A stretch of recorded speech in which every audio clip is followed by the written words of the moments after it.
podcast world. This is Caribbean Power Lunch. Today is Quick Bite Saturday. I am your host, Kevin Valley, and joining me today, we have our favorite branding expert, Miss Jamila Bannister. Jamila. Big up, hello. So how you doing, Jamila? We've seen you all over our feed. That's great. I am excellent, actually. And the fact that you are seeing me all over your feed means I'm doing my job. Right. You're consistent with your branding. Exactly. So I'm good. Okay, so last time we spoke to you was a few months ago. So tell us what's been happening from then to now. I know you were on the cusp of doing your Sip and Strategize event. Yes. Well, my Sip and Strategize event took place twice since then, once per month. But I have since revamped that, so I could tell you a little bit about how I'm doing that now. So in the last couple of months, I have changed a lot of things about the way I engage with people. And it's been a growing exercise for me because as much as I work to help entrepreneurs and mainly small to medium businesses, I am also a small business. So as much as I work on others, I also work on myself. Right, of course. So in terms of me applying knowledge to other people, I am always my first testing ground. So because of that, I have changed a lot of things. So for example, I changed the Sip and Strategize because I realized with that, the advantage of it is really a chance to meet people. And in the world of business and in branding, relationships is where it's at. You always want to reach out. You always want to talk to somebody new. You always want to connect with people who you probably talk to online. Maybe you may have met them on LinkedIn and you have never actually had an actual conversation with them in person. So the purpose of that was to really connect people with people and allow like-minded individuals to have discussions around things that has to do with their business and have to do with their brand. So, with that being said, I got to the point where I said, I need to find a way to do what I have to do without burning myself out. Right. Because I was doing a lot and compared to the effort I was putting out, I wasn't seeing the return coming in. Seeing the return. Yes. So, as a business person, sometimes, you go through periods where you're looking for that breakthrough. And over the last couple of months, because I have reworked things, I am very much at the place where the breakthrough is imminent. Right? So, which is why I felt compelled to actually have a chat with you and let people know what's been going on. All right. So, last night, let me start with the end first, and then I'll take you back. So last night, which is, whenever you're listening to this podcast, last night would have been April 25th, 2018. I actually had my first webinar. Congratulations. Thank you very much. And it really was a moment that I was able to really work up to because I had been racking my brain. How do I branding issues? As much as people know me, how do I really start to change and monetize this in a huge way? Monetize what? The knowledge that you have? Monetize the knowledge that I have in a huge way. Because, it's coming one, but how do I really reach people? How do I really scale this business? Because with branding and with people getting to know you, it's one thing for everybody to know you, but it's another thing to be able to serve all these people, right? And how do you do it smartly? And how do you do it in such a way that you can give people high quality? The quality is not lost, but at the same time, you can reach a large number of people. So within the last couple of months, I actually launched my website, which I had been working on for some time. And I think a lot of us go through this where we launch our website and then the actual website doesn't really do anything for us. Yeah. And I was determined for that not to be the case with me, particularly in the Caribbean, where we find that e-commerce itself is a bit of a challenge. We tend to have the mindset that, okay, we will try to work around that or continue to facilitate payments and other activities offline, even though we have a presence online. But of course, there are ways to get around those things, but it requires you to take the time and look into those things. Some people just make the assumption that it's not available. However, I also understand that a website is almost like a key to the door of a portal that you hold. Because a website does much more for you than process payment. It could be your entire world online. That's right. You know, and I wanted to be able to implement that and show people that this is what your website can do. So with that being said, I actually revamped the entire website. So you guys could go and take a look. It's www.jbannisterbranding.com.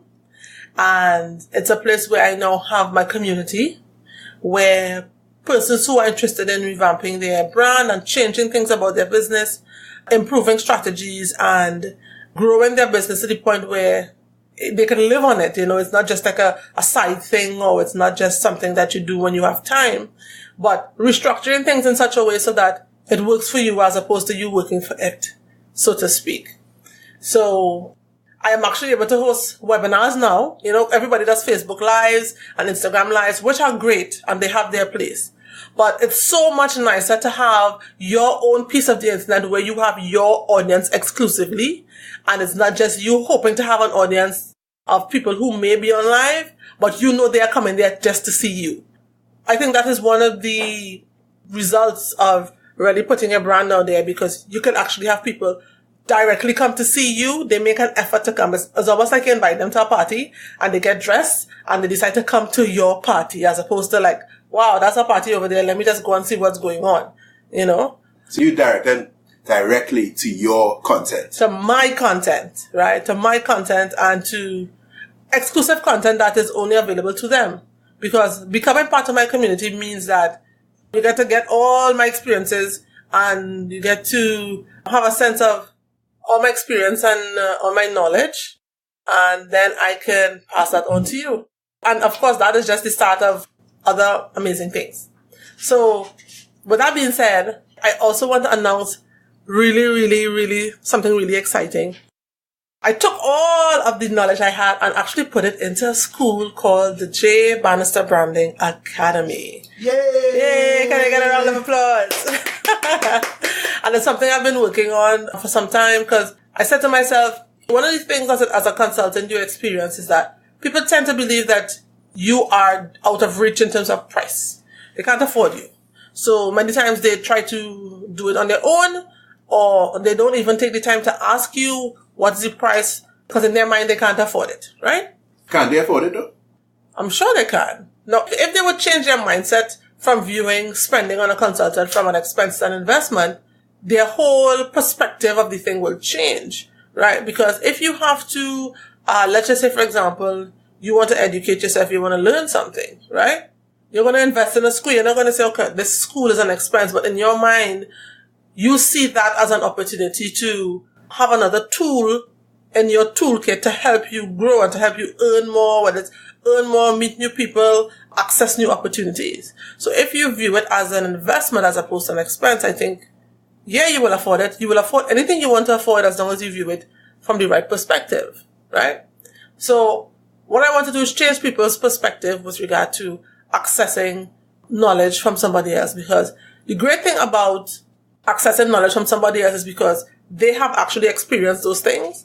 They have tacit knowledge. So they can tell you about all the nuances of an experience that a book may not necessarily have, which is why I love to be able to share information. And I've designed the academy in such a way that I could share experiences I have had coupled with the training and the knowledge that I have actually gone through.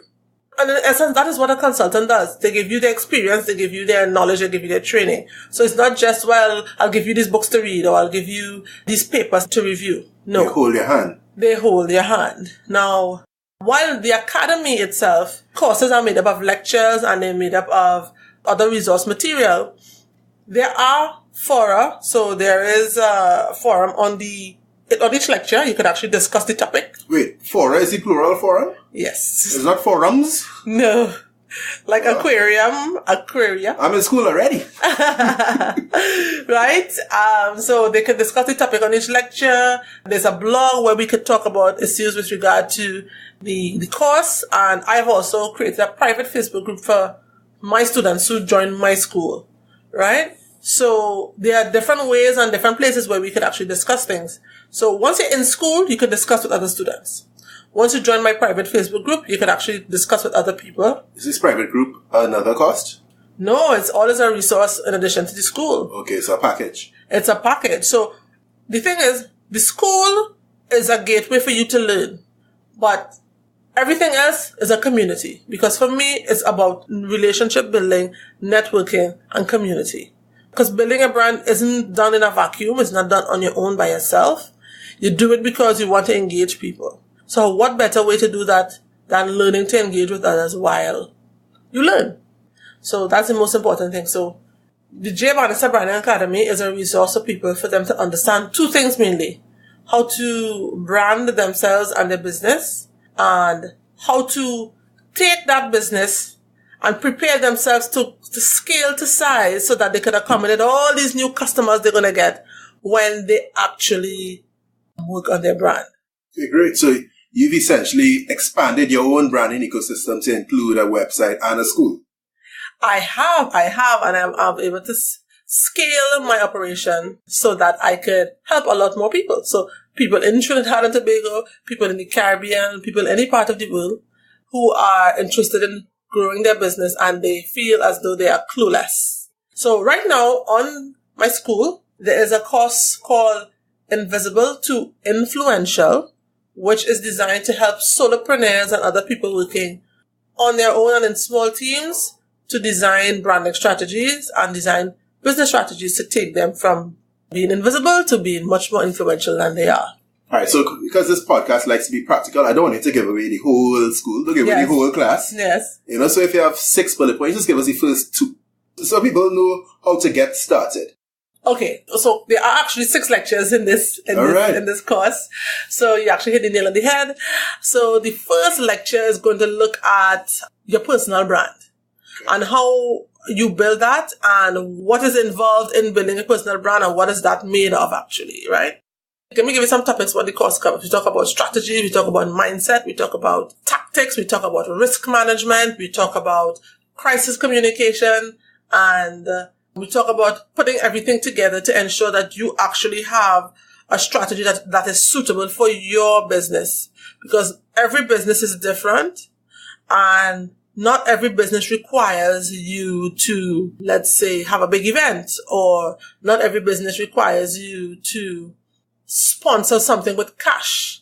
You know, so every business is unique and every business has strengths, whether it's their financial position, whether it's their systems that they've built out, and they are able to leverage those things in different ways. So the ideal thing is really to help you not just build your branding strategy, but to understand how that plays a role or how that actually filters back into the larger picture of what you want for your entire company. Okay, great. So I was looking at your webinar last night, and congratulations again. Thank Very you. well done.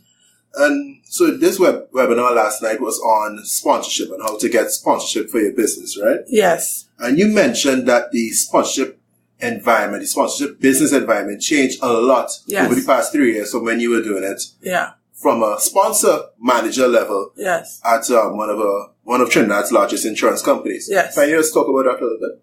Sure. In terms of managing sponsorships, there are usual things people tend to look for. The main thing, as I mentioned last night, is that sponsors want access to people. Because sponsorship is not charity, nor is it an investment in your business. It's a contractual arrangement where you give a certain amount of access to people in exchange for cash or in exchange for some sort of product. Now, in the last 3 years in particular, companies I've found have started looking, I wouldn't say looking less, but have started looking at the bigger picture from the point of view of data and of getting data on people. Yeah, data is like the new oil. Absolutely. According to my friend Elena. Yes, it is, right? And I mean, I'm sure you guys have been in tune with the Facebook Analytica scandal and how much giving away people's data has been a problem. Right. But we've even seen Mark Zuckerberg reach as far as Congress to defend his position and his company. So data is what companies need. Email addresses, phone numbers, names. And usually they tend to go for email addresses because it is a more latent way of reaching people. So it's not too intrusive, but at the same time, because you would have given it up to a particular company or brand, you are aware that you will actually receive certain things from them or from their affiliates. Right. You understand that is the trade-off when you do, in fact, give up your contact information. And with regard to that, they're actually able to reach a whole new crowd of people, So data is where it's at. A lot of companies want that. So if you are a business and you are not collecting data on your clients, you are already 3 to 5 years behind the curve. So, because the reality is more and more people are looking for measurable ways, because branding and marketing has notoriously been a field where people always refer to it as being immeasurable. How do you measure how people feel?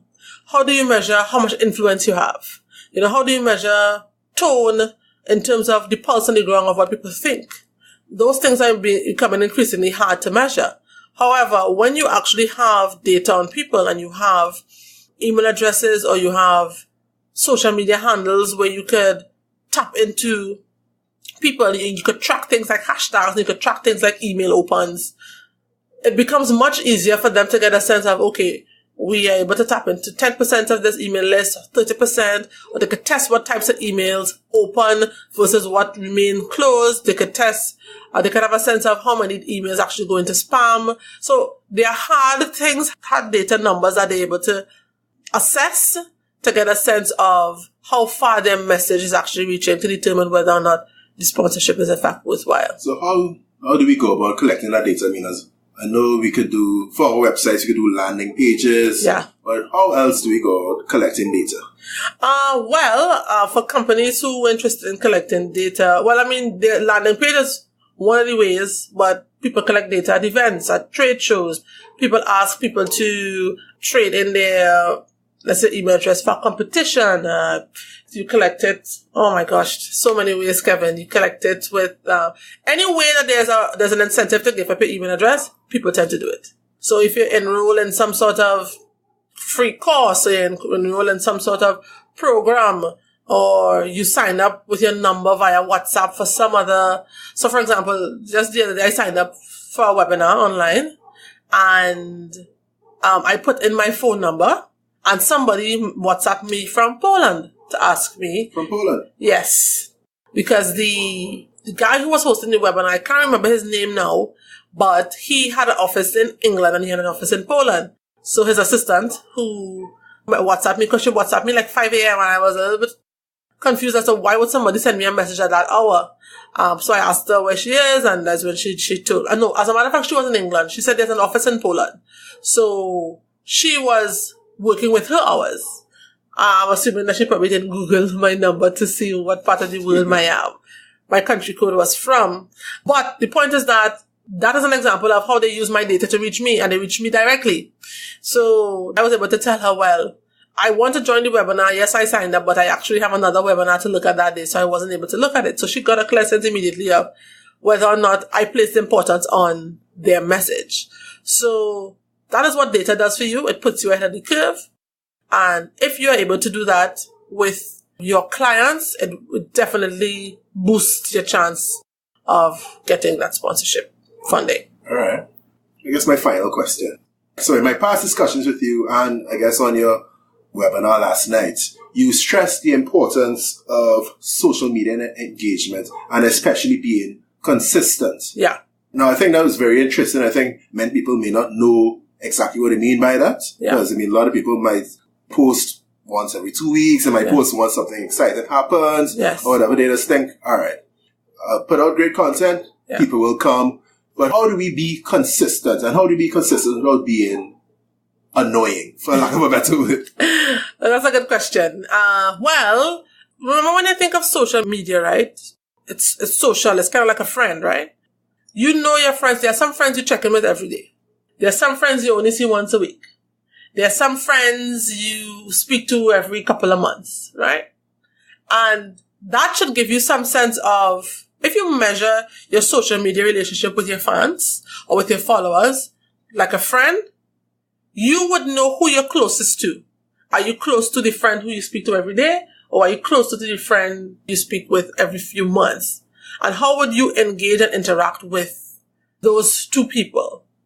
So being consistent means that you put yourself in a position to be much closer to your fan base and put yourself in a position to be able to have a lot more influence because you are always there with them. You're always there with them. The world of social media and digital media changes so fast. When you're inconsistent, you don't just lose some visibility. You lose all visibility. All? Yeah, you do. You do. Your engagement goes down to almost nil. Right? So, unlike that friend that you might understand that, they may be busy and it's okay, you could reconnect with them 3 months from now and it's like you pick up where you left off. When it comes to social media, it's hard to rebuild that engagement once you are not consistent. Right? So, remaining consistent is a matter of discipline and planning. And just... Oh my God, this dog. Please continue. So remaining consistent is a matter of discipline and planning. It's just like if you have to organize the rest of your life, or you have to organize your day, or you have to organize your schedule. How do you remain consistent if you have to go to the gym or work out or lose weight? Discipline and planning. So you don't scramble to put a meal together, but you plan your meals. You're disciplined and you wake up every morning or every afternoon at 5, you pack your bags, you go to the gym, be disciplined and plan your business. Wow. So essentially you have to post every day. Yes, you do. I mean, I don't know how many of you follow Gary V. And Kevin, you and I had this discussion before about Gary I love Gary V. Right? And I told you about the keynote. I saw him post, or was it some sort of video where he made a decision that he was going to improve his visibility 18 months ago, probably 19 months by now. And he decided that he is going to up his social media presence. And to be very honest with you, if you're in the world of entrepreneurship or business, or you're an avid user of LinkedIn or any social media platform, to be quite honest, and you haven't seen something from Gary V, you're probably asleep. Or you're probably really not, you don't use your phone often. Because Gary V is everywhere. And Gary V's engagement is so high that even if I don't see it posted from Gary himself, I'm guaranteed to see somebody else repost Gary's content on my timeline. And that is the kind of virality and that's the kind of engagement that you're looking for. Gary is now more than 1 million followers on LinkedIn alone. And I'm sure his other platforms have a lot of followers. I don't really follow him anywhere else, but he repurposes his information for different platforms, so I'm sure he's everywhere. Alright, so Gary is huge, but remember, Gary is also rich, and Gary also has a big team around him. He has a whole content creation and content distribution team. Yes. Right, so he has the luxury of doing that. What about us we have a business, yes, but we also have a full-time job, we also have other projects to do. How do we not only conceptualize or kind of find that content to put out, but how do we make sure it's of a quality production-wise? And how do we keep doing it every day, Jamila? Yes, I know. It's always that question. Oh my gosh, it's overwhelming. It's too much. How do I do it? I know. But the beautiful thing about technology is that there are many tools to help you organize your social media content, help you automate, which is the beautiful thing about technology. So you don't have to worry about, oh my gosh, how am I going to afford this and how am I going to be doing this every day? It's such a burden. And coming up with content is a matter of strategy, which is something I cover in the course. And coming up with ways to do it is also a matter of planning. And first of all, because you have to determine there's a start point. You don't just come up with content. You have to know what you're going to talk about. You have to know why you're doing it in the first place, right? So once you figure out those two things, coming up with the content it's like gravy, because you are a whole person and you have lots of things going on. And as long as you are an entrepreneur and you are building out your process alone, because if you, for example, again, just to reference Gary, a lot of the things he posts isn't about his business, so to speak. It really is about his experiences, and his charisma actually drives his social presence. He talks about overcoming struggles. He talks about pushing past boundaries and barriers. He talks about not making excuses. So a lot of those things are things people love to hear. So they tune into him. It's not necessarily about what's going on in VaynerMedia. He talks about his products from time to time for sure. But pushing past certain things, so your own experiences will probably drive your content a lot of the time, especially if you're an entrepreneur, quite apart from the actual thing that you do. So tools, planning, strategy. That's how you get it done. All right. There you have it. Podcast World. Quick Bite Saturday. If you want more from Jamila, log on to jbannisterbranding.com. And I just want to make one quick announcement. I am also running a social media content generation course. This course will actually be free for a limited period of time. So, so if you have trouble, oh my gosh, coming up with all your social media content and you're worried about how you're going to do it. And you can't afford Jamila. And it can't afford me. But they can't afford me coming to you and holding your hand, literally. You can definitely log on to the course. Soon enough, the course will be closed off and it will come at a price. But right now, it is open for you. Follow me on social media, on my Instagram, JB_branding, on Facebook at JBannisterbranding, and definitely check me out and add me on LinkedIn. I look forward to chatting with you. All right. Podcast World, there you have it. Content creation for beginners. Yes. Wednesday, May 2nd. Yes, and Invisible to Influencer, which opens April 27th. Congratulations, Jamila. Thank you. Podcast World, Cabin Studios. We are out.